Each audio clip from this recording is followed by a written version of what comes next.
Now, what about this? It's one of the world's biggest unsolved mysteries. What happened to the Ark of the Covenant? That was the gold chest where the stones inscribed with the 10 Commandments were kept. It disappeared centuries before the birth of Jesus, and since then it's been the subject of myth and speculation.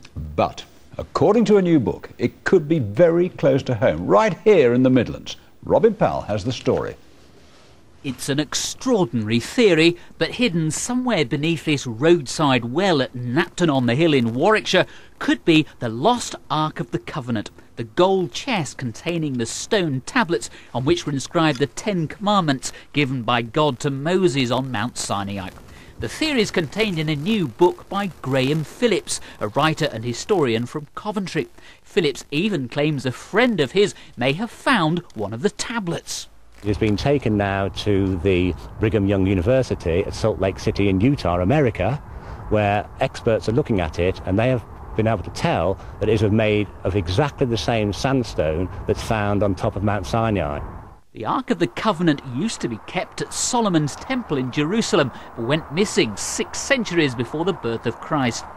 Phillips claims it was discovered in the 12th century by a band of crusaders known as the Knights Templar, who took it back to Temple Hardwick, a Warwickshire village named after them. Before they succumbed to the Black Death in 1348, Phillips believes they hid the Ark, leaving vital clues in a series of paintings at All Saints' Church in Burton Dasset.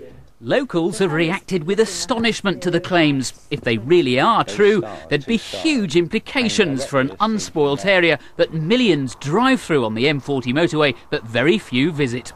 It would be absolutely amazing, but we'd have to get set up for some tourists, I think. And with us is archaeologist Dr. Stephen Hill. What do you make of it? Well, it's a good story. There's lots of historicity and archaeology in the background of it. The book's a good read, but the end's a bit more Indiana Jones, I think, than full archaeology. So I think the jury's out on. We'll wait to see what they say in Utah University. See, to be honest, this is a story that didn't turn on, Joe. It's true.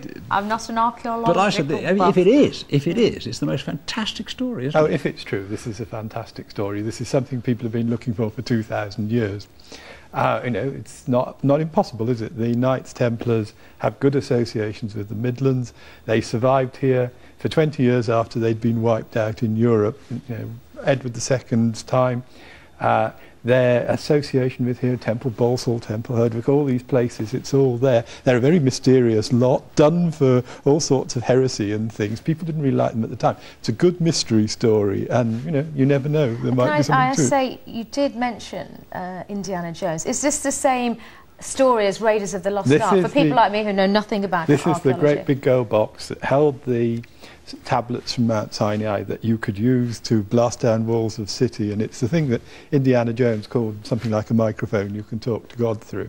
I don't understand the physics. There's a lot in the book about weird physical ideas of how this energy might have been generated, but it is exactly that.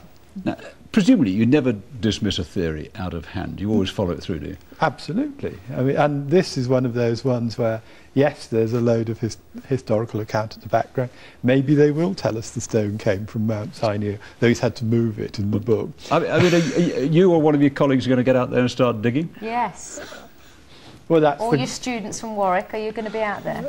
I think that's a long way away, to be honest. It'd be quite interesting to go out to Knapton and see if we could find a bit more out there. But it would be nice if Harrison Ford came to the patch, I have to say. We'd all be out there then, wouldn't we? Well, we're still waiting for that 4th film. He's getting a bit old now. Yeah. Stephen Hill, thanks very much for joining us. Thank you.